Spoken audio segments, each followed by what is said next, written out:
vois que le Seigneur aime encore les gens. Cet enveloppe, ça fait 4 mois, ça est sur la chaîne, chaque jour. Pour ceux qui n'ont pas évolué pour le temps. Vous avez serré Dieu. C'est 6, hein? Il faut c'est 6. C'est 6. Vous avez serré Dieu dans votre cœur.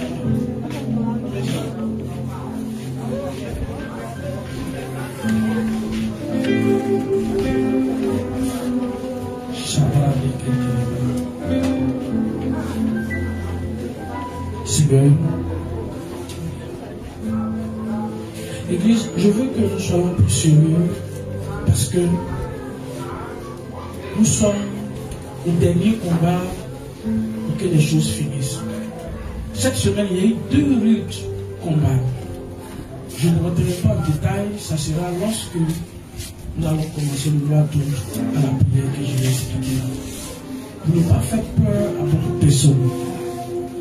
Mais le combat était tellement rude que même le jeudi, je suis venu, je prêchais, mais ça n'allait pas dans mon corps. Ceux qui ont vu le vendredi, à l'heure de la prière, tellement mon corps est fatigué, ma femme m'a dit, mon réveil a sonné, mais je ne l'ai pas fait. C'était la première fois que mon réveil sonne. Et comment mon réveil est, c'est connecté ma montre et mon téléphone. Et ça fait du bruit. Elle dit, ton réveil a sonné, tu n'as pas entendu. Je me suis réveillé à 1h49. Ceux qui étaient là, on a pu prier. J'ai prié pour la semaine. Pourquoi?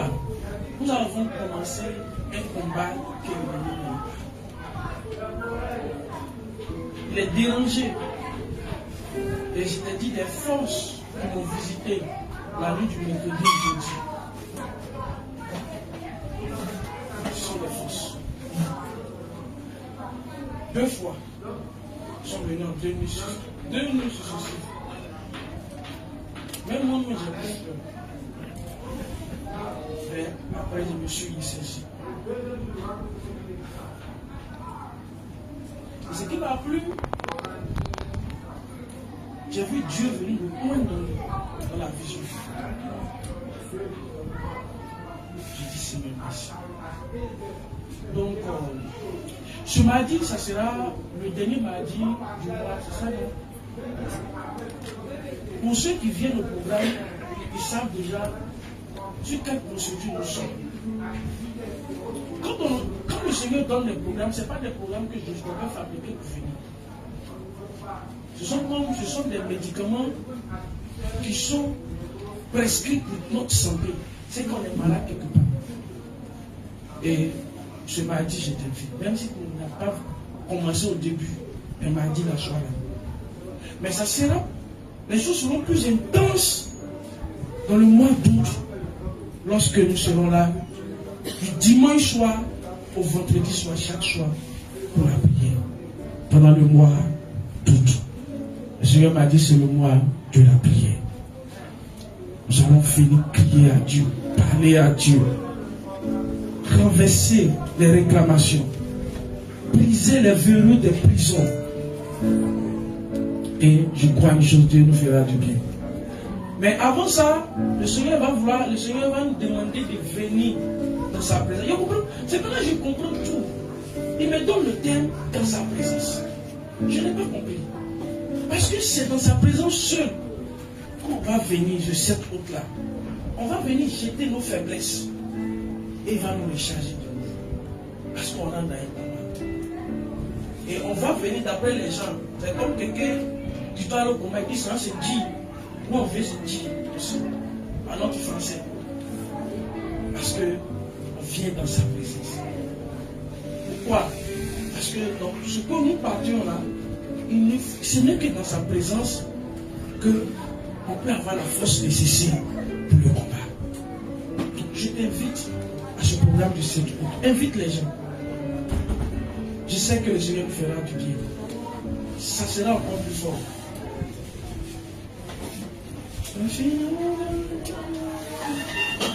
Merci. Soyez bénis. Je vois de nouveaux visages. Soyez les bienvenus. Les saints de gros. Je vois. Soyez salués. Je vois les bassins, soyez les bienvenus. Et je vois quoi? Bon, souvent il va fouiller que j'ai lâché. Amen. Soyez les bienvenus. Ok. Quel est le thème du dimanche passé?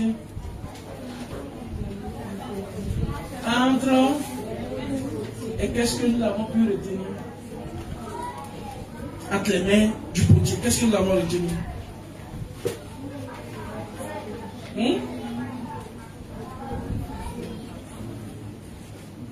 On n'entend même pas, voilà.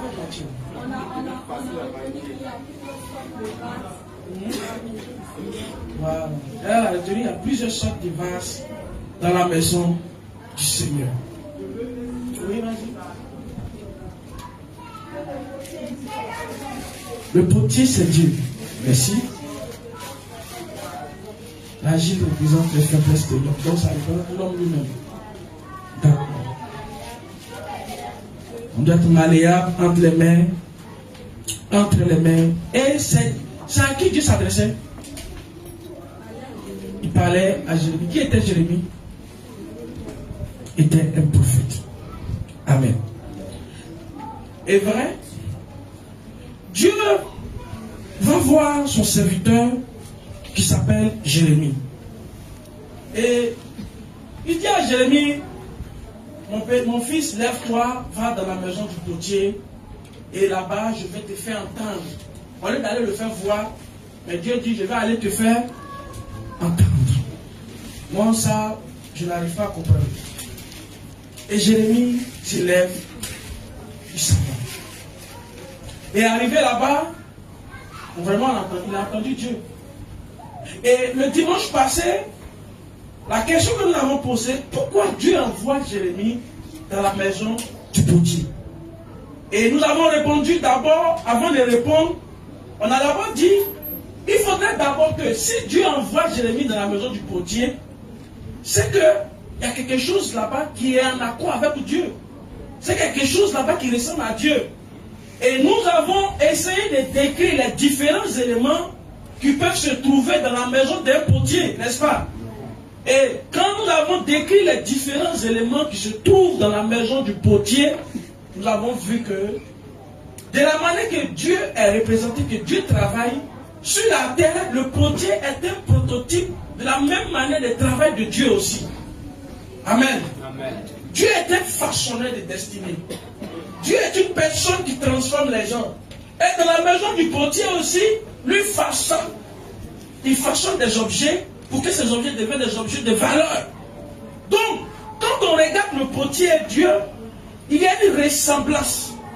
Donc sur la terre, le potier était comme un prototype de la manière que Dieu travaille. Et c'est que moi, nous devons comprendre, Dieu pouvait envoyer Jérémie n'importe où vous parlez à Jérémie. Dieu a l'habitude de parler à Jérémie. Mais ce qu'il faut comprendre, on va d'abord lire notre texte. Parce qu'il y a des gens qui n'étaient pas présents, j'étais avec vous. Et nous allons commencer. Je vais lecteur. Jérémie 18, verset 1 à 6. Quelqu'un peut me lire? 1 à 6.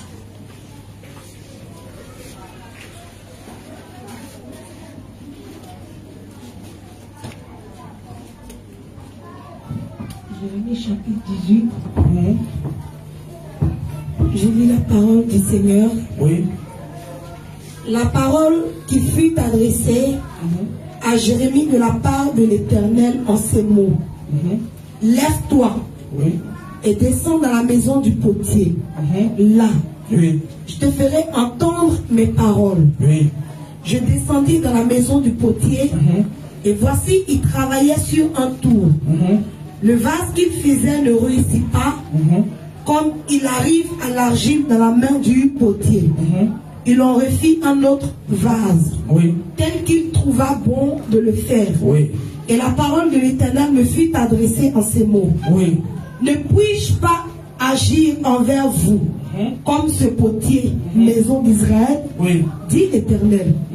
Voici, comme l'argile est dans la main du potier, Oui. ainsi vous êtes dans ma main, maison d'Israël. Amen. Amen. Assois-toi. D'abord, quand on écoute la parole, on voit que Dieu s'adresse à Jérémie. C'est pas que Dieu ne parle pas à Jérémie. Dieu parle à Jérémie. Et on a dit, pour qu'on puisse comprendre pourquoi Dieu parle à Jérémie et il veut envoyer Jérémie dans la maison du potier, il y a une question qu'on doit se poser. Dans quelle situation Jérémie se trouvait et puis Dieu vient lui parler ainsi? Parce que pour que Dieu puisse dire à Jérémie, lève-toi et va dans la maison du potier pour que je puisse te parler, c'est que Jérémie se retrouvait dans une position très bizarre. Yes. Vous me comprenez? D'abord, au verset 2, il dit lève-toi. Laissez-moi vous dire une chose. Quand on voit ce verset, lève-toi, on comprend que c'est une personne qui n'a pas, il n'a pas la, comment je vais dire ce français, que vous élevez seul, donnez-moi le français là. C'est une personne qui est dans une situation qui ne peut pas lui seul se lever. C'est que il y a quelque chose, une situation qu'il a mis par terre, soit il est paralysé, soit il est malade, il y a quelque chose qui se passe. Pourquoi on te dit lève-toi? C'est que tu es dans une situation de faiblesse. Pourquoi on te dit lève-toi? C'est que tu es couché. Parce que nous qui sommes là, personne n'est à lever, c'est toi qui t'es levé pour venir ici. C'est que tu es en bonne santé. Mais quand on dit à une personne, lève-toi, c'est qu'il y a un problème derrière. Et il y avait un problème derrière Jérémie. Le problème de Jérémie était découragé. Pourquoi Jérémie était découragé?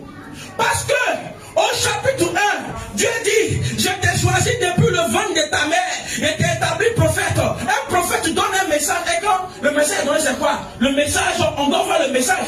Et il continue, il dit, j'ai formulé sur vous des projets de bonheur et non de malheur. Mais Jérémie, il a entendu tout ça. Dieu l'a établi prophète sur Israël et sur Jérusalem et Juda. Mais, dans son prophète, Dieu l'a établi pour qu'il annonce le jugement de Dieu. Pour que le peuple puisse revenir à Dieu. Mais plus Jérémie annonce, plus le peuple vit dans le péché. Hey! Plus Jérémie annonce, plus le peuple vit dans le péché. Jérémie dit, mais je me suis trompé ou bien? Je ne suis pas. Attends, c'est pas Dieu là qui me parle. C'est pourquoi j'ai dit, quand Dieu parle par voix orale, quand tu n'entends pas, il a une autre manière de te parler pour que tu entends. Yes. Parce que Dieu parle par Jérémie, par voix orale, ainsi parle, dis à mon peuple, ainsi parle. Mais tout ce que Jérémie dit, le peuple fait le contraire. Donc Jérémie, quelle est sa situation? C'est que ce n'est pas Dieu qui me parle. C'est que là, je n'ai plus la peine de dire je suis prophète. Vous comprenez pourquoi Élisée, il a dit fils de l'homme et après il dit parle en tant que prophète. Et Jérémie a agité son manteau de prophète en ce moment. Aujourd'hui on va en profondeur. Est-ce que quelqu'un me suit? Amen. Jérémie est découragé. Pourquoi? Parce que le peuple refuse de se repentir. Les dirigeants, les prêtres, les faux prophètes rejettent son message. Et ce qui est mauvais, ils sont en train de faire des complots pour le tuer. Il dit, mais Dieu m'a dit, lui m'a choisi. Il m'a dit ça, il m'a dit ça. Mais c'est le contraire que je vis. Qui est comme Jérémie ce matin. Et il dit, suis-moi. Jérémie son cas, Dieu a dit que toi tu es mon prophète. Tu parles de ma part. Tout ce que tu vas dire, les gens vont suivre. Mais ce n'est pas ce qu'il vit. Est-ce que toi qui es là, il n'y a pas de projet sur ta vie? Est-ce que c'est ce que tu vis? Ah! Comme Jérémie t'est découragé. Tu as attendu. Et la première des choses, quand Dieu arrive, il ne va pas lui dire, mon prophète, il n'appelle pas son nom Jérémie. Pas là. Jérémie a jeté son manteau de prophète. Quand on dit à quelqu'un, lève-toi, c'est que ce n'est plus lui. Il y a autre chose. Soit c'est la maladie, soit c'est le deuil, soit c'est la pauvreté, soit c'est un problème qui est devant lui. Donc c'est un problème lève-toi. Parce que je l'ai mis par terre. Quelle est la situation qui t'a mis par terre? C'est un enfantement, mariage, voyage, quoi. Chacun de vous a un problème, a une situation qui t'a mis par terre, qui fait que tu ne crois plus en rien. Jérémie ne croyait plus en rien. Puisque Dieu lui parle. Mais parce que pour que Dieu lui dise allons, va dans la maison du potier, Dieu est venu lui parler, il ne veut plus entendre. Il dit, ah pardon, Baba Tchè, s'il te plaît, depuis tu me parles seulement, ton parler là, il ne m'a pas de résultat. Il faut te calmer là-bas. Quand tu as vu ça, il dit, oh mon petit, lève-toi. Lève-toi. Lève-toi. Le lève-toi, c'est un appel divin que Dieu lui donne. Il dit, lève-toi. Lève-toi, mon fils. Lève-toi. Il faut quitter sa position actuelle. Quitte ta position actuelle. Parce que dans la position actuelle que tu es, si tu restes dans cette position, tu ne peux pas voir ma gloire. Yes. Quelle position qui te mettait, qui te décourageait? Le Seigneur m'envoie attaquer le prophète. Il dit de t'élever. Amen. Il faut t'élever. Hey. Parce que, pour que Jérémie puisse nous comprendre, entendre Dieu parler d'autre manière, il doit d'abord s'élever. Si l'ennemi ne s'élève pas, il ne peut pas comprendre le message que Dieu voulait lui donner. Vérité. Quelle est la situation qui t'a couru? Pour Jérémie, c'est grave. On lui l'a choisi depuis le ventre. Après, il dit, si toi c'est le projet de bonheur, non de malheur. Mais Jérémie, c'est malheur, seulement lui vit. Quand il arrive, il parle. On lui fait ta bouche là-bas. Toi, c'est à manger même. Et les gens cherchent à le tuer. Donc Jérémie, peut-être qu'il est caché quelque part. La situation qui t'accable, cherche à te tuer, à te warner. Donc quand tu passes, ta tête est baissée comme ça. Tu ne peux pas aussi soulever la tête. Quand on parle de mariage, quand mariage t'a tellement doublé, tu es obligé de baisser la tête comme ça. Quand on parle de santé, quand tu vois, tu ne peux pas parler parce que toi, la maladie t'a cloué. Quelle est la situation qui t'a cloué par terre? Le Seigneur te dit, lève-toi. C'est un appel divin. Parce que, avant toute révélation, avant que Dieu puisse nous parler, avant que Dieu puisse faire montrer sa gloire, toi, ce qu'il te faut, il faut que tu te lèves. C'est qu'une personne ne se lève, cette personne ne peut pas voir ce qu'on appelle la gloire de Dieu. C'est pourquoi pendant le parcours de Jésus sur la terre, Jésus n'est pas rentré dans la maison d'une personne pour dire comme ça, sois guéri, sois guéri, sois guéri, sois guéri. Ce sont des gens qui se sont levés, ils ont pris le courage, ils ont dit dans le cœur, si seulement j'arrive à ce monsieur, je crois à une chose, je serai guéri. Pour que tu vois la révélation de Dieu, la première des choses que tu dois faire, lève-toi. Hey. Yes. Lève-toi. Jérémie devait se lever. Tu es toujours couché, tu vas mourir. Tu es malade, tu es couché, tu vas mourir. Il faut que tu te lèves pour arriver à l'hôpital. Il faut te lever. Jérémie pouvait pas comprendre la voix de Dieu. Dieu lui a parlé de toutes sortes, par son nez, par ses yeux, par vision. Il dit, Dieu dit, si je ne change pas la manière, je vais perdre mon fils. C'est pourquoi Dieu, il t'a parlé de toutes les manières. Tu n'as pas compris. C'est pourquoi il t'a envoyé ce matin. S'il ne change pas sa manière de te parler, il va te perdre. Il faut que tu quittes ta manière actuelle de voir les choses. Il va t'enseigner autrement. Il faut quitter la routine que tu es dedans. Parce que cette routine-là, tu le fais chaque jour, ça n'a pas marché. Peut-être tu l'as fait, ça fait 1 an, 2 ans, 3 ans, il n'y a pas de résultat. Il faut quitter cette routine. Jérémie, peut-être plus sa routine, il avait des visions. Il disait de son mari, il regardait. Il a fait vision là jusqu'à ça ne marche pas. Dieu devait dire, il faut qu'on change. Il faut quitter la routine. Il faut quitter l'ancienne mentalité. Il y a quelque chose que tu dois quitter. Parce que si tu demandes toujours des choses, On dit si tu prends le plan A et ça ne marche pas, il faut changer le plan. Si le plan B passe pas, il faut changer le plan C. C'est-à-dire qu'il ne faut pas rester dans le même plan. Et la révélation demande toujours un mouvement. Pour avoir la révélation de Dieu, pour obtenir quelque chose de Dieu, il faut un mouvement. Il n'y a personne dans la Bible qui a obtenu quelque chose de Dieu sans faire un mouvement, sans que lui bouge, sans que lui apporte sa foi, sans que lui apporte sa confiance à Dieu. Il n'existe pas. Va me prendre la Bible, va lire. Dieu me dit, il y a qui dans la Bible a reçu quelque chose de Dieu sans qu'il ne fasse des mouvements. Si tu me trouves la personne, j'ai dit Dieu n'existe plus, moi je ne le sais plus. Hey! Tout le monde a fait un mouvement. Même dans la grâce accompagne de la foi. Il dit, nous sommes sauvés par la grâce. Mais dans cette grâce-là, elle est accompagnée par un moyen qu'on appelle la foi. Si ta foi n'accompagne pas le salut, tu n'es pas sauvé. Tu peux réciter Jésus-Christ est Seigneur, mais si tu ne crois pas à cette phrase que tu sors de ta bouche, tu n'auras rien.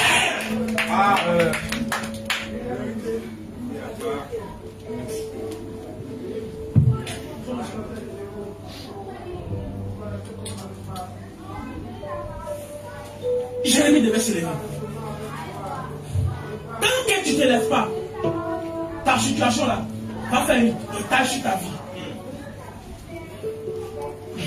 Que c'est que Dieu il ne voit pas clair. Toi tu vois clair que Dieu. Dieu ne voit pas clair, il ne voit pas ma situation. Il ne voit pas. On est combien de milliards sur la terre. Et puis en plus de ça, Satan au 2e siècle, il y a des gens encore nombreux que nous. Donc imagine, à quel moment toi tu as traversé Satan pour que Dieu regarde te voir. Il faut faire beaucoup de bruit. C'est pourquoi j'aime Bartimée. Bartimée a commencé à faire beaucoup de bruit. Hey, bruit! Oh, fils de David! Fils de David! Aie pitié de moi! La Bible dit, il y avait du monde. Bartimée était un aveugle. Il n'avait pas de guide. Il croyait une chose. Il dit, si il dit le nom de Jésus, qu'il n'entend pas. Il y a un autre nom que les gens n'ont pas l'habitude de lui appeler. C'est selon la sort. Je suis convaincu d'une chose. Il va me regarder. Quand Jésus a entendu, fils de David, il dit son nom. Celui qui l'a dit, c'est qu'il est dans une révélation. Quand les autres sont comme ça, il n'y a pas de solution. Que toi tu changes de stratégie, je te dis, Dieu va t'écouter. Tu as envie de faire, Seigneur, merci, le résultat ne vient pas. Mais change de position, alors que Dieu veut que tu sois en genou. Si un genou ne prend pas, il faut te coucher. Toi tu dis, Dieu m'a pas vu. Moi, lui, il a fait comme ça. Arrivé ici, Dieu l'a fait. Écoute, vous êtes la même chose.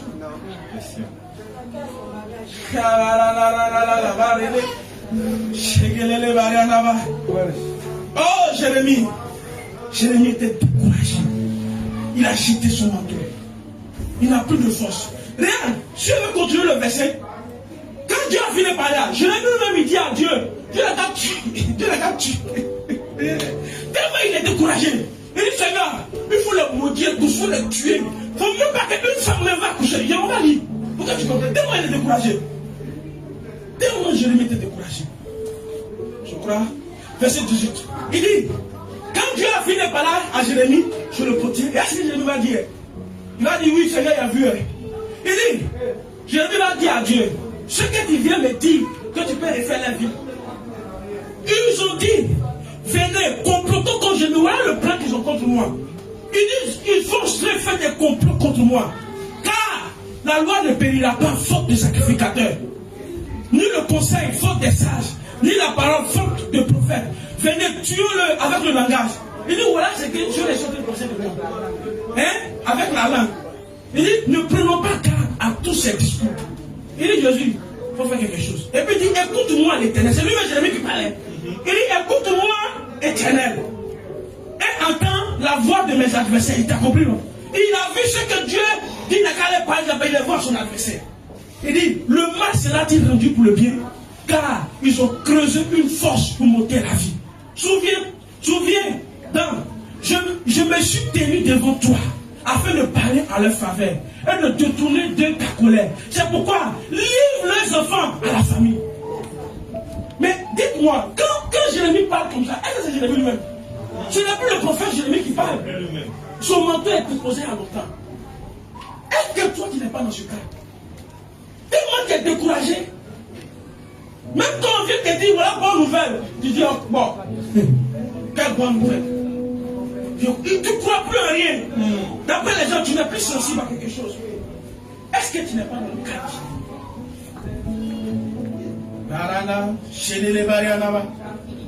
Tant que tu ne vas pas t'élever, tu ne verras pas la révélation de Dieu. On va prophétiser.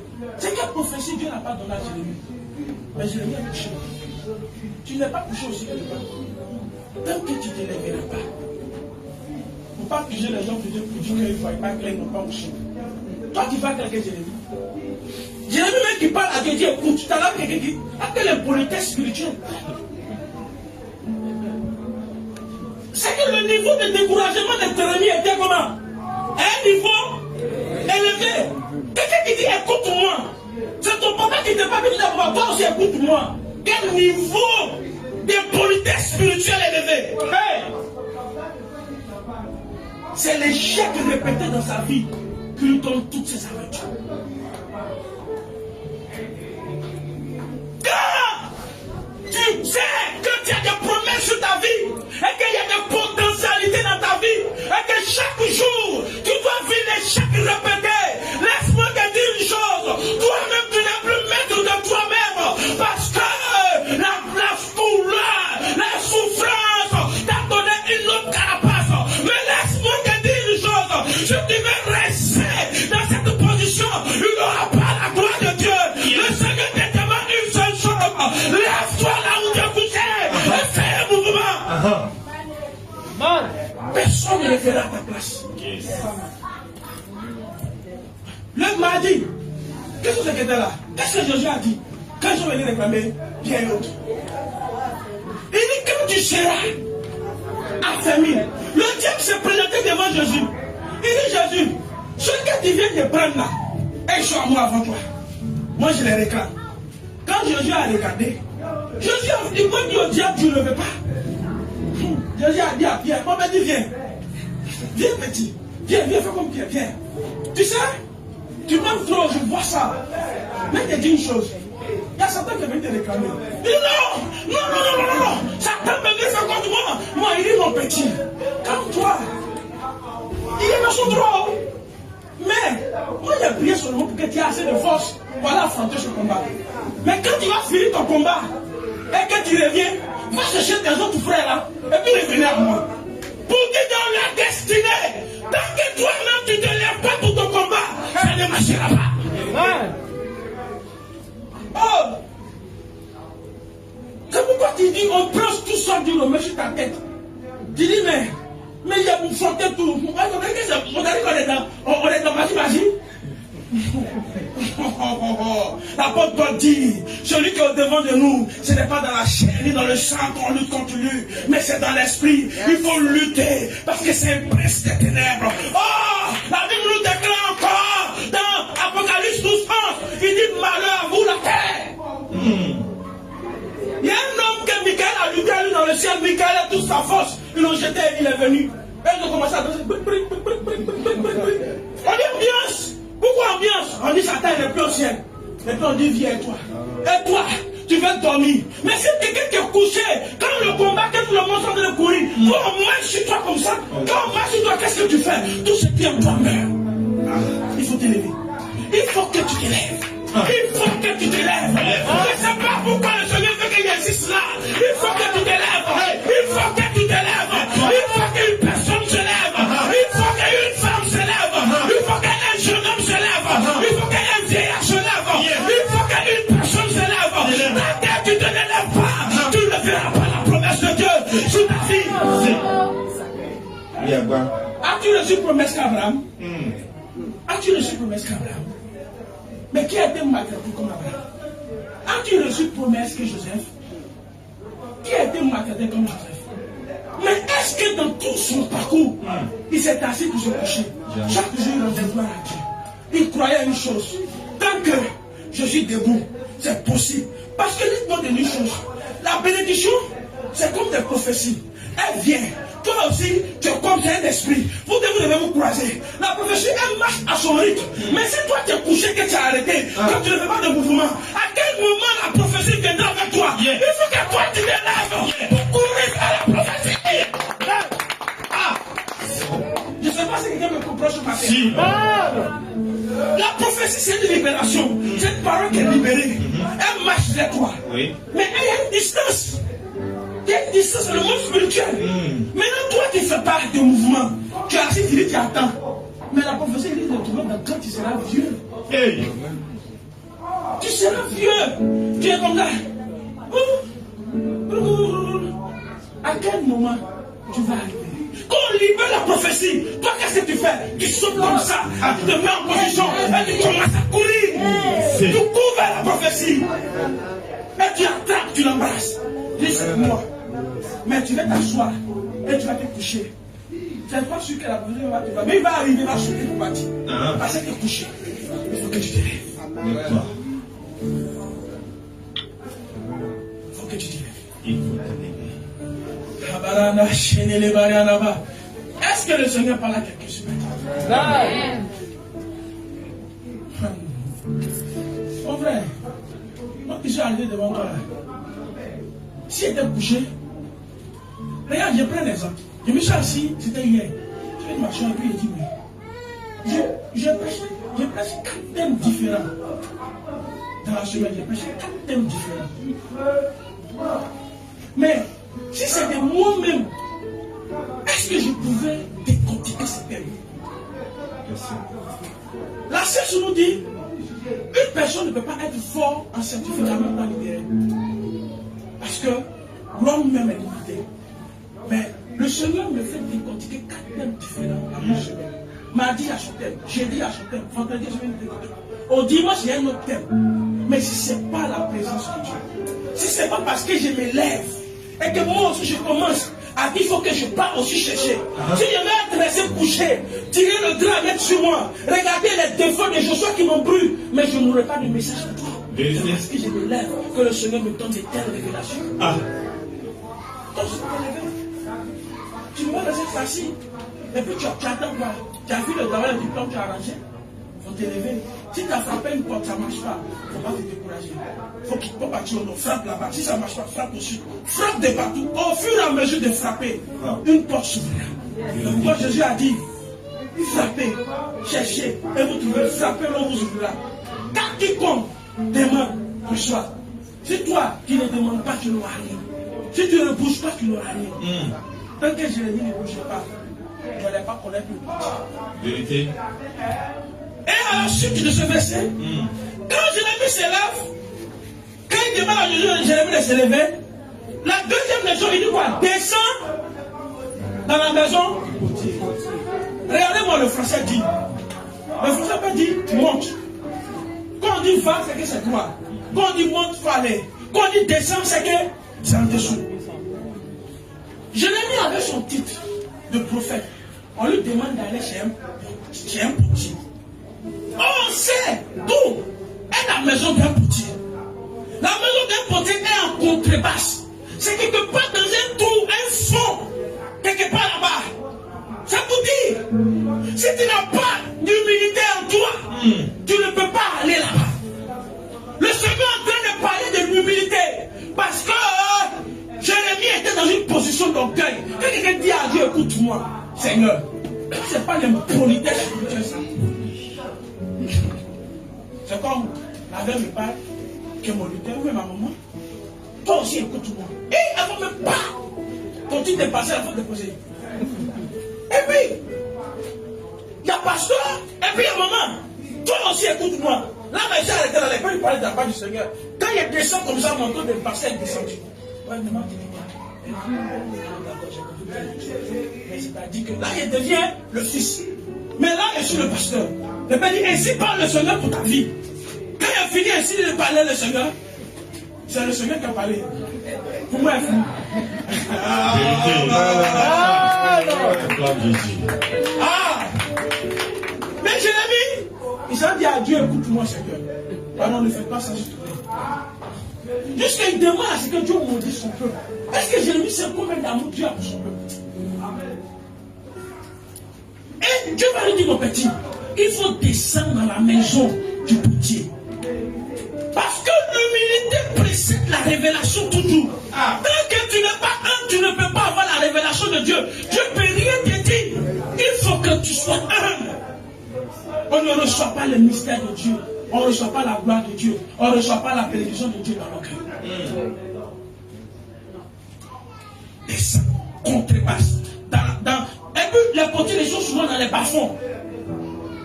Donc, imagine une voie qui va dans le bas-fond. C'est qu'on descend en cascade d'une manière. Donc, tu peux glisser un chemin si tu n'as pas bonne chaussure. C'est le potier, ceux qui connaissent la route. Descends. Donc, dans ta descente, tu peux même glisser. Il dit, descends sur la maison du potier. Dieu parle davantage au cœur humble qu'aux personnes convaincues de tout savoir. Si tu sais tout, Dieu n'a rien à te dire. Ça, je rends gloire à Dieu. L'apôtre, il m'a dit, mon fils, si tu rejoins les gens, quand tu parles, qu'ils connaissent tout, ne fais pas de choses, des fois, les choses. Quand il finit, tu dis, ok. On ne va pas dire que le Seigneur te bénisse, il faut dire que tu as compris. Parce que si tu as dit que le Seigneur te bénisse, ça veut dire que ce qu'il est en train de dire là, tu conçois ça. Donc quand il vient au bleu, que tu connais tout, tu parles trop là, je te regarde. Quand tu as fini de parler, il dit à ta prochaine fois. C'est moi qui ai compris, c'est pas Dieu qui a compris. Amen. Amen. Dieu parle davantage au cœur qu'aux personnes convaincues de tout savoir. Et vous dites ça, on chante ça. Dieu résiste aux orgueilleux et il fait grâce aux hommes. Et c'est vrai. Et quand Jérémie descend, c'est quand Jérémie va descendre et dit, c'est là que je te ferai entendre mes paroles. Donc tant qu'il ne s'élève pas, tant qu'il ne s'humilie pas, il ne peut pas entendre Dieu. Tant que tu ne te lèves pas, tant que tu ne sois pas humble, tu n'entends pas devant Dieu. Si tu es couché, que tu es dans ton orgueil, Dieu ne vient pas là-bas. Dieu ne vient pas dans la maison des orgueils. Toi-même, quelqu'un qui est orgueilleux, tu peux Dieu. Mais tu as dit que tu n'as pas de parler mal. C'est pas ça. Donc toi, tu ne vois pas, c'est Dieu qui n'a pas parti là-bas. Et puis c'est toi, Dieu qui a rentré chez toi. Toi, orgueilleux comme ça. Fais attention. Il dit, je te ferai entendre mes paroles. Ce qui me plaît, Dieu ne parle qu'après que Jérémie va arriver dans la maison du petit. L'obéissance précède la révélation. Tant que tu n'es pas obéissant à ce que Dieu te dit, tu ne vas pas, Dieu ne va pas parler. Tu ne vas pas voir Dieu. Tu ne vas pas voir le résultat que tu attends. Beaucoup d'entre nous ici, on veut entendre Dieu. Mais pour que tu vois Dieu dans ta vie, il faut obéir d'abord. C'est pourquoi il a dit dans Deutéronome 28, c'est la livre de bénédiction. Il dit, si tu observes et que tu pratiques, le français l'a parlé. Observe, tu as entendu, tu as vu, tu as lu. Maintenant, l'obéissance c'est la pratique. Il dit, si tu observes et que tu mets en pratique, tout ce que je t'ai prescrit, tout ce que je t'ai dit, il dit, mon Dieu, je te donnerai la supériorité. Qu'est-ce que tu entends de la part de Dieu? Qu'est-ce que tu vois qu'il a écrit? Est-ce que tu mets en pratique? Parce qu'en grande partie de nous, les chrétiens, on entend, on a lu, mais c'est pratique là qui est notre problème. Mais c'est les deux ensemble qui activent la bénédiction de Dieu. Mais après, fais un, laisser l'autre, tu ne verras rien. Si je viens, je n'ai qu'à prophétiser sur ta vie. J'ai fini. Mais si je ne te dis pas, c'est comme ça que tu dois observer, vivre comme ça, tu vas mourir. Un médecin qui prescrit un médicament sans les dosages de pouvoir prendre le médicament, ce médicament va tuer le patient. Ce médicament peut le guérir. C'est, comme on dit, c'est d'en prendre. Médicament, on dit quoi? Médicament, on dit quoi? C'est prendre. C'est dans la posologie qui se trouve la guérison. Sinon, pas que le médicament ne guérit pas. Et même, ils écrivent souvent un grand caractère. On dit un surdose est égal à danger. Si on prophétise sur toi, qu'on ne te dit pas, on ne te donne pas un médicament, on te dit voici la posologie, que tu n'as pas suivi, ou même tu n'as pas pris le médicament, tu vas mourir. Elle a traité la maladie, oui, mais c'est le médicament qui a traité la maladie. Mais dans le médicament encore, il y a la posologie. Mais toi qui n'es pas sur la posologie, toi qui es fait toi-même pour toi, d'accord? Appelez-moi cordial. Ils appellent, c'est les commerciaux. Ils cherchent l'argent. Quand ils voient devant sur les souris, il vient en faire. On a 300 000. Parlez d'abord des calés. Mais chez eux, la facture, pour débuter, ça commence par 300 000. Oh, le gars est cimetière aussi, il a côté, dit, il sait qu'ils vont venir me donner au moins 20 000 comme ça, et mettre dans ma poche. Donc, quelqu'un fait le bonheur de quelqu'un. Amen. Là, c'est le diable quand il fait son bonheur. Quand il fera le diable, il est content. Tant que nous n'allons pas observer, pratiquer, nous ne voulons pas Dieu. C'est pourquoi il dit, moi-même Dieu m'a dit, je ne parle pas de prophétiser. Je peux voir même, je ne parle pas de ça. Quand je vois c'est quelqu'un qui te parle, je préfère te dire la posologie. Et te dire, fais ça, prie comme ça, fais comme ça. Là, quand tu fais, tu vois. Mais il te dire, il a vu ce que le même m'a dit. Et puis après, tu ne vois pas dans ta vie passer à c'est un moment donné. Il a dit ça, c'est ma vie, c'est même pas arrivé. Mais est-ce que tu as donné la posologie? C'est pourquoi à chaque fois qu'on prophétise sur ta vie, on dit quelle est la posologie, quel est le médicament? Si on ne te donne pas la posologie, il ne va pas. Le docteur te dit, j'ai découvert telle maladie dans ton corps. Est-ce que tu prends le résultat pour partir? Nous tous, on court pour dire, docteur, où est l'ordonnance? C'est pas ça? Donne-moi l'ordonnance. Si tu donnes l'ordonnance sans la posologie, tu fais quoi? Tu vas à la pharmacie, tu dis, donnez-moi comment on prend. Tu connais tout ça. C'est la même chose que Dieu. Dieu, c'est le médecin par excellence. Donc, de toute façon que les médecins fonctionnent, donc je suis Dieu. Les signes des pharmacies que tu vois là, tu vas être traité comme ça. C'est Dieu qui a donné le signe à Moïse. Est-ce que les pharmacies ont suivi ça? Tout ce que tu vois là, ça vient de Dieu. Donc, de la manière que tu vois la société fonctionne, c'est comme ça que Dieu aussi fonctionne. On dit que la maladie que tu as pas lu, et puis on dit, il dit, oui, il a pas lu. On dit, mais où est le médicament? Où est l'ordonnance? Il dit, c'est que je peux me dire que c'est pas lu, mais si tu ne traites pas le palu, tu as oublié. Mais tu as dit sorcier à quoi avoir dit? Toi-même, tu es ton sorcier. Si tu fais, si elle sort, on me facture. Amen. Il dit, je te ferai entendre mes paroles. Donc, il faut d'abord obéir et mettre en pratique pour que tu puisses voir la gloire de Dieu. Et à la suite du verset, il dit, le vase se cata. Jérémie arrive sur le potier. La première chose qu'il voit, vase qu'il a en main, le vase se cata. Le texte ne nous dit pas que le potier est mauvais. Que le potier ne sait pas travailler. On dit c'est quoi? C'est l'argile qu'il est en train de prendre pour faire le vase. C'est l'argile là qui n'était pas en bonne qualité. Donc le problème, c'est pas Dieu qui ne sait pas faire les choses. C'est nous qui sommes en mauvais état. Quelque chose qui est en mauvais état ne peut pas être utile. Parce que si tu n'es plus en mauvais état, tu peux compter pour faire malin dessus. Tu ne peux pas. Habit qui n'est pas en mauvais état, tu peux compter. Le problème, c'est pas Dieu. Le problème, c'est nous. Parce qu'on dit, le vase qui faisait n'a pas reçu. Ils n'ont pas dit que le potier est mauvais. On dit, l'argile avait un problème. L'argile, c'est toi. L'argile, c'est toi. Et dans toi, si en toi, tu es dans la désobéissance, tu es dans le péché, tu es dans la résistance, tu es dans l'orgueil, tu es dans le manque de foi, tu veux que ça reçue comment? Tu veux que Dieu n'a qu'à faire quoi pour que ça reçue? Si l'argile est en mauvais état, si l'argile commence à devenir dure, que l'argile refuse qu'on met l'eau sur lui pour qu'il soit encore plus mou, comment veux-tu que tu sors un vase d'honneur? Mais ce qui me plaît dans la bonne nouvelle, on dit le potier n'a pas jeté. En fait, Dieu ne nous jette pas. Parce que nous sommes ses enfants. Le potier n'a pas jeté l'argile. Malgré nos péchés, nos multitudes de péchés, désobéissance, Dieu ne nous a jamais jetés.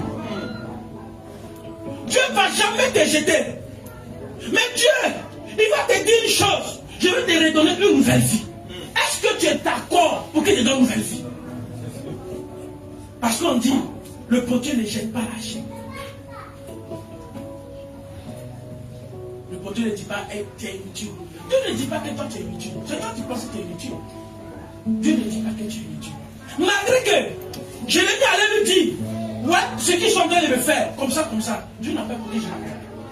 Parce que Dieu, il connaît le prix qu'il paye pour son peuple. Il sait comment il a souffert avec eux pour les faire sortir du désert, de la maison de Pharaon, jusqu'à ce qu'ils arrivent là. Même s'ils sont en train de faire d'autres adorations, Dieu dit, ce sont mes enfants. Peu importe ce que tu fais, peu importe dans quoi tu es, Dieu dit, il t'aime comme ça, tu es son enfant. La seule chose qu'il te demande, il faut que tu acceptes que lui, Dieu puisse te refaire. C'est tout. Il n'a pas jeté l'argile, il a repris. Parce que si les défauts qui étaient dans l'argile, il va prendre, il va enlever ces défauts-là. Et il va refaire, il va remettre l'eau qui est la parole de Dieu, qui est l'esprit de Dieu. Il va remettre l'eau, reformuler, faire pour que ça devienne de nouveau malléable.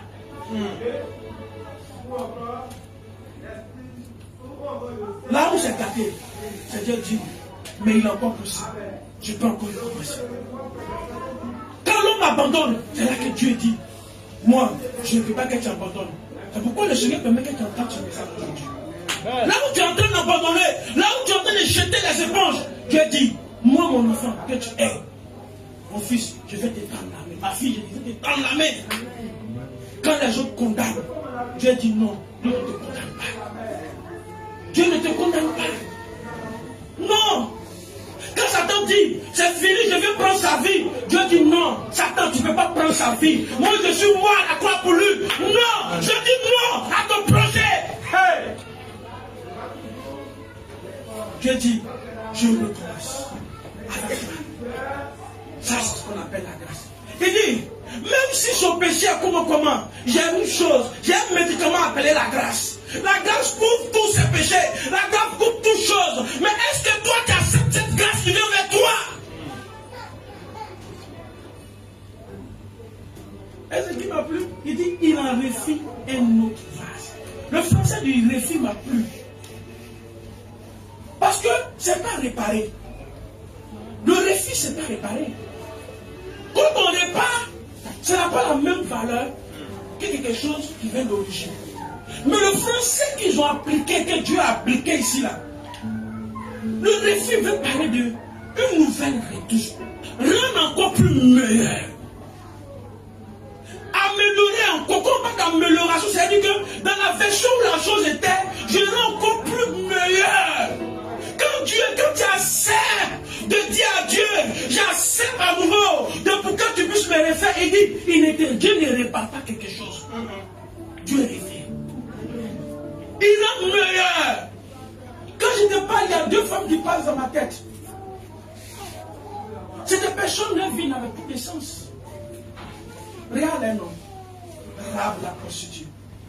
Quelle valeur a une prostituée? Dites-moi, quelle valeur a une prostituée? Quelle valeur a une personne qui est maudite jusqu'à la 6e ou 4e génération, appelée Ruth? Quelle valeur as-tu? Mais lorsque le Seigneur a apparu dans leur vie, parce qu'elles ont fait un mouvement, elles ont bougé. Je me rappelle de Rahab. Rahab, qu'est-ce qu'elle a fait? Quand les espions sont rentrés à Canaan, elle a dit quoi? Elle a bougé. Elle a dit, elle a pris ses espions, elle les a cachés chez elle. Elle dit, vous, je sais que on connaît tous l'exploit que Dieu fait avec vous. Mais est-ce que votre Dieu l'appelle favorable aussi à nous? Mais si elle n'avait pas bougé, est-ce que Rahab allait être sauvée? Mais la prostituée n'est pas bien vue dans la société. C'est une personne sale. C'est une personne que tout le monde parle mal d'elle. Mais dans tout ce pays, c'est la personne qu'on dit la plus sale. C'est elle qui a été sauvée. Tu penses que ta vie est sale? Quand Dieu dit je refie, c'est-à-dire que je vais te redonner une forme plus meilleure qu'avant. Si avant, tu étais dégradé, moi je vais te faire encore plus meilleur. Une version plus améliorée. C'est encore possible. Ruth a appelée la maudite. Il n'y a pas plus maudite que Ruth. Ça n'existe pas. Mais le jour qu'elle a fait aussi un mouvement, qu'elle a dit aujourd'hui, je renonce à cette malédiction, que moi je viens vers Dieu. La Bible dit, Ruth, même sa belle-mère, qui n'avait plus d'espoir, elle dit, appelez-moi amertume, appelez-moi Mara. Ça veut dire que moi je n'ai plus de vie, j'attends la mort. À cause de ce que Ruth, aussi, la grâce de Dieu l'a trouvée. La Bible dit, Naomi a retrouvé la joie. Naomi a retrouvé la joie. Elle s'est maudite jusqu'à la 4e génération. Par elle, le Messie est passé dans ses entrailles. Mais c'est quelle amélioration développée? De quelle malédiction à la majesté? De quelle malédiction à la royauté? Dieu peut faire sortir quelqu'un de la boue pour le mettre au sommet de l'État. C'est possible. C'est pourquoi Dieu envoie Jérémie chez un potier. Qu'est-ce qui se trouve dans la maison d'un potier? C'est de la boue, c'est de l'argile. C'est très noir, sale. Personne ne peut prendre de l'argile. Même dans ses affaires propres, c'est quelque chose de sale. Dieu peut prendre une personne dans un état très sale et pouvoir le placer. Dieu peut réfugier quelqu'un. Yes. Celui même qui te parle, il était de l'argile, très sale. Et il m'a pris pour que je te parle. Il me met sauver de sa parole. Qu'est-ce qu'il ne peut pas faire pour toi? La seule chose qu'il te demande, c'est de bouger toi-même. Bouge. Les 2 femmes que je vais parler, elles ont bougé. Elles ne se sont pas assises. Quand Rahab l'a prostituée, et puis dans sa vie, ils ont bien précisé, elle dit Rahab, ils ont mis prostituée. Elle regarde à sa carte d'identité là, son nom est sale. Toi, tu as pas accepté qu'on t'appelle, ton nom est peut même prostitué dessus. Tu ne vas pas accepter. Parce que c'est comme on a dit déshonoré. Yes. Mais dans son or, c'est elle qui a été honorée. Quand ils sont arrivés devant Moïse, fait les rapports. Qu'est-ce qu'il y a de nom? Josué plutôt. Quand ils sont arrivés devant Josué, fait les rapports. Le premier nom qui est sorti, c'est elle son nom. Son nom est sorti dans le royaume de Dieu. C'est-à-dire que, ils étaient assis dans le lieu saint, où il y a l'air, comment on appelle ça? L'arche de l'alliance. Parce que c'est là qu'ils parlent de Dieu. Mais dans la présence de Dieu, nous sommes de là. On dit, il y a une dame, une prostituée, c'est elle qui nous a reçus. Donc, elle seulement ne doit pas parler de Dieu. À la suite de l'histoire, elle aussi, elle est devenue juive. Yes. Elle a été mariée par des enfants. Donc, le Seigneur peut te prendre dans ta position de bassesse que tu es. Pour faire de toi une personne importante. Et quand les gens vont te demander, mais est-ce que c'est pas telle personne? Il va dire oui, c'était moi avant. Mais maintenant, c'est une autre personne. Mais si tu acceptes de bouger, si tu acceptes de t'élever, si tu acceptes de devenir de l'agile, malléable, tu acceptes que le Seigneur te refie. Parce que quand il a cassé le vase, il a redonné une autre forme au vase. Il a mis de l'eau dessus.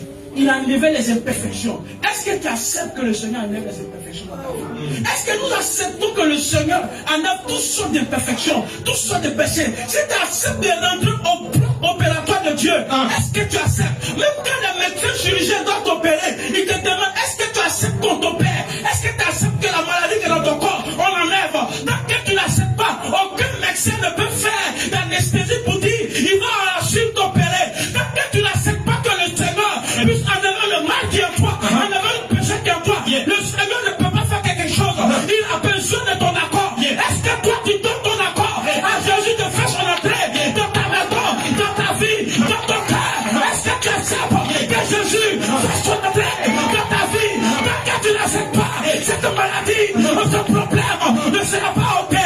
Mais si tu acceptes, il a dit à Jacques, aujourd'hui même, moi Jésus, je fais mon entrée dans ta maison. Est-ce que tu acceptes? C'est le portier. Si tu veux devenir l'agile, tu n'as plus de parole. Tu ne peux plus parler. L'agile, tu n'as vu l'agile parler? Jamais. Si l'agile a parlé, le portier va le jeter. C'est pas ça? C'est très que tu n'es plus agile. Si tu parles, on te jette. On ne parle pas. Si tu deviens l'agile, tu dois te laisser faire. Et la Bible dit, tel qu'il trouvera bon, Dieu le refait. Le potier décide la forme. Quand tu acceptes, c'est pas quand tu dis au chirurgien, c'est pas ici qu'il faut opérer. Quand tu as fait du chirurgien, quand tu connais quoi, c'est pourquoi on t'entend. Les chirurgiens connaissent. Il faut quoi? Ils te mettent anesthésie et puis il faut dormir. Quand Dieu veut faire un travail profond dans ta vie, il veut que tes yeux soient fermés. Vérité.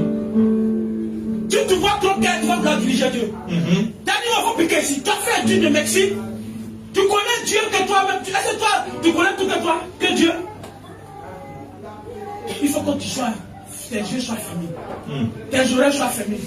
Ta bouche soit fermée. Si tu veux que le Seigneur puisse les transformer. On dit, Seigneur, comme la journée devant le mortier, fais de moi. Qu'est-ce que tu comprends le français? Fais de moi. Maintenant, quand tu dis fais de moi, il dit, attends, il y a bien passé pour la vie. Mon coup l'a passé comme ça, ça me plaît comme ça. Ce n'est pas fait de moi. C'est que tu as dit, je vais faire de moi ce qui me plaît. Mais ne dis pas.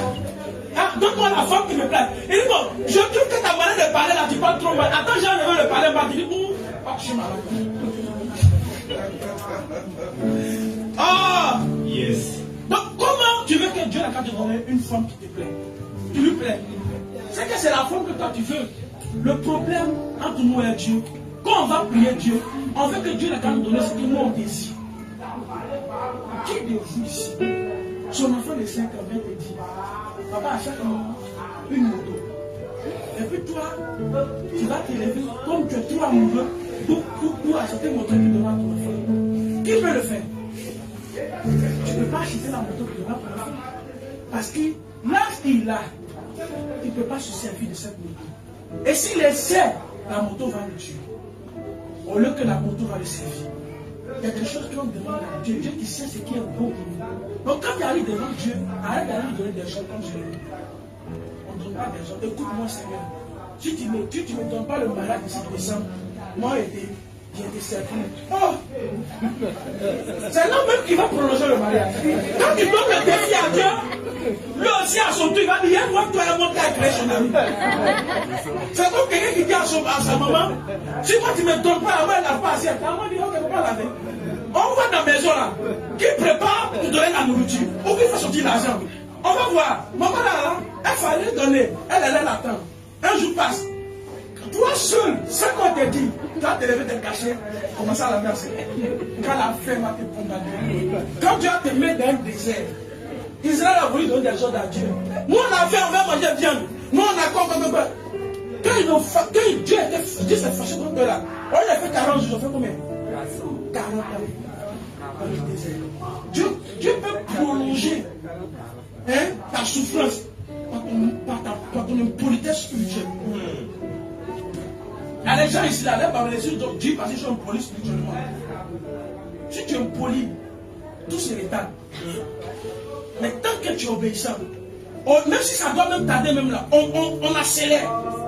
Parce qu'on dit qu'il y a des gens qui font un rapport. S'ils ont fait un mauvais rapport sur ta vie, toi si ton rapport, ils ont mis ton protégé rouge partout dans les entreprises, tu vas en dire qu'il est impoli. Qui va te prendre? Il y a des entreprises qui demandent un rapport quand tu finis, quand tu quittes quelque part, il va envoyer un rapport. Je ne sais pas comment vous appelez ça. Lettre de quoi? Lettre de quoi? Lettre de référence. C'est ça, non? Donc si ton patron qui est là-bas, il n'a pas un bon rapport sur toi, est-ce que l'entreprise où tu t'en vas là, ils vont t'accepter? Arrêtons d'être des polices spirituels. Et écoutons Dieu. C'est la leçon que Dieu donnait à Jérémie. Tant que Dieu n'envoyait pas Jérémie dans la maison du potier pour lui enseigner, Jérémie a levé son couteau de prophète pour déposer. Amen. J'ai presque fini. Je suis où? Et il a dit, ne puis-je pas agir envers vous comme ce potier? Dieu dit, est-ce qu'il ne peut pas agir? Façon que le potier, il n'a pas jeté l'agir. Il a repris, il a levé les imperfections. Et après, il a refait un autre. Dieu aussi peut faire de même. Mais ça va dépendre de ta personne. Et après, il dit, donc, dans les mains du potier, le potier, à tout moment, il peut changer le vase. Si le vase est en train de se déformer, le potier peut redonner une nouvelle dimension au vase. Et c'est comme ça que le Seigneur peut te donner une nouvelle dimension. Quand il voit que là où il devait te placer, sans s'écarter, il dit non, je change de direction avec toi. Il est encore possible. C'est encore possible. Pour celui qui est entre les mains de Dieu. Et la leçon que je veux qu'on retienne ici, dans la main du potier, il y a 5 étapes de la transformation divine. La première des choses, c'est la peine. Il faut t'élever. Tant que tu ne te lèves pas, ça ne marchera pas. C'est après avoir d'être levé que tu poches vers la transformation. Après d'être levé, il faut l'humilité. Il faut que l'humilité s'attache à toi. Et après l'humilité, il faut l'observation. Regardez le potier faire. Laisse le potier te transformer. Laisse le potier lui-même décider ce qu'il est bon pour toi. Et après ça, il aura la transformation. Il va te façonner. Tu seras beau. Et après ça, tu vas être à la main des personnes bien. Parce que quand tu seras beau, toutes les personnes qui ont de l'argent, de valeur, vont venir vers toi. Mais tant que tu ne passes pas par là, les personnes de valeur ne viennent pas vers toi. Parce que tant que tu es de l'argile, tant que tu es de la boue, que tu es caché sous le sol, on ne te voit pas. Il faut qu'un potier va te chercher où tu es caché là et te prend. Il vient dans son atelier et à la suite, il commence à te transformer. Donc tant qu'on n'accepte pas la procédure, on ne va pas arriver dans la main de quelqu'un, des gens de valeur. Et tu ne seras pas un vase d'honneur. Amen. Les grandes révélations, bon ça je vais terminer ça une semaine. Je vais m'arrêter là. Une semaine je vais donner le restituer. Je vais respecter beaucoup de choses. Les gars me disent donc, ce que tu dois comprendre, chez le potier, on va pour la transformation. Et quand tu arrives chez le potier, tu n'as plus de parole. Tu dis Seigneur, fais de moi ce que tu veux. Tu n'as plus de désir. Tu n'as plus d'envie de faire quoi que ce soit. C'est lui qui sait ce qui est bon pour toi. C'est lui qui sait que toi, si tu te fabriques comme ça, ils vont vite t'acheter. Si tu te fabriques comme ça, tu peux aller dans la maison d'un roi. Si tu te fabriques comme ça, tu peux aller à la maison d'un prince. Mais si toi tu dis, fabriquez-moi comme ça, toi tu ne connais pas ton avenir. C'est Dieu qui connaît l'avenir de chacun de nous. Et si lui, il nous a déjà sélectionnés depuis dans les visites, envoyés sur la terre, c'est lui qui sait pourquoi il t'a envoyé sur la terre. Personne ne sait. Tu sais où t'es quitté. C'est à partir de 7 ans. Si je te demande tout à l'heure, quand tu avais 2 ans, 3 ans, tu te rappelles de ce qui s'est passé, tu ne peux pas te rappeler. C'est ta maman qui peut t'expliquer. Parce qu'à partir de là, tu n'as pas de conscience. C'est à partir de 7 ans que tu as besoin de te rappeler. Même si je te demande, à 7 ans, il y a des choses que tu ne te rappelles pas. Mais Dieu se rappelle de tout. Parce que c'est lui qui a mis son esprit dans le corps de Dieu. Et pourquoi toi-même tu veux créer ta route? Tu dis, moi-même j'ai fait ma route pour me sauver. Toi tu peux te sauver. Un homme ne peut pas se sauver. C'est Jésus qui sauve. Je vais m'arrêter.